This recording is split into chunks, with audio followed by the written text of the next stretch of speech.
This is Philippine Coast Guard. There was a ballot that was rejected first. Live mula sa GMA Network Center, ito ang 24 Oras. Magandang gabi po, Luzon, Visayas at Mindanao. Hindi lang perwisyo, takaw disgrasya pa ang nabistong iligal na pangangarera sa isang kalsada sa San Rafael sa Bulacan. Mahigit 20 ang dinampot kabilang ang 12 minor de edad. Ang motorsiklo ng ilan hindi rehistrado. Meron ding may angkas pa o walang helmet habang nakikipagkarera. Nahuli kamyan at tinutukan ni John Consulta, exclusive. Nagmistulang racetrack ang kalsadang ito sa San Rafael, Bulacan sa kuwang ito ng PNP Highway Patrol Group.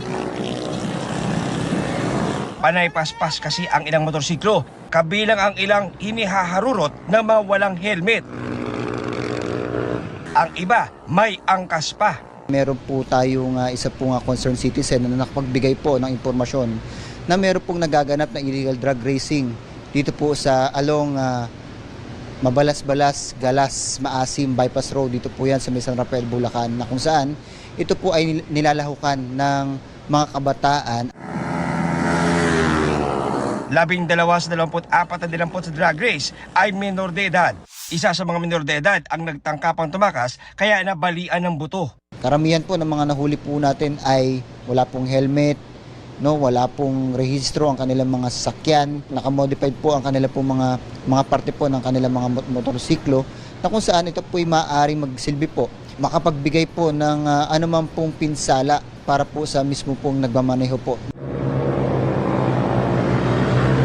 Patuloy na i-monitor ng HPG Bulacan ang bahaging ito ng San Rafael. Paalala ng HPG. Huwag po nating tangkilikin ang ganitong mga aktibidades or ito pong mga illegal drug racing activity na kung saan magresulta po ito ng kahit anumang pong kapahamakan po sa ating pong mga sarili. Na-turn over na sa DSWD ang mga minor de edad na nahuli habang kinasuhan na ng paglabag sa Helmet Act at Motor Prevention Act ang iba pang mga inaresto. Para sa GMA Integrated News, John Consulta, nakatutok 24 oras. Paalala naman po, huwag basta-bastang maniwala sa mga natatanggap na tawag para iwas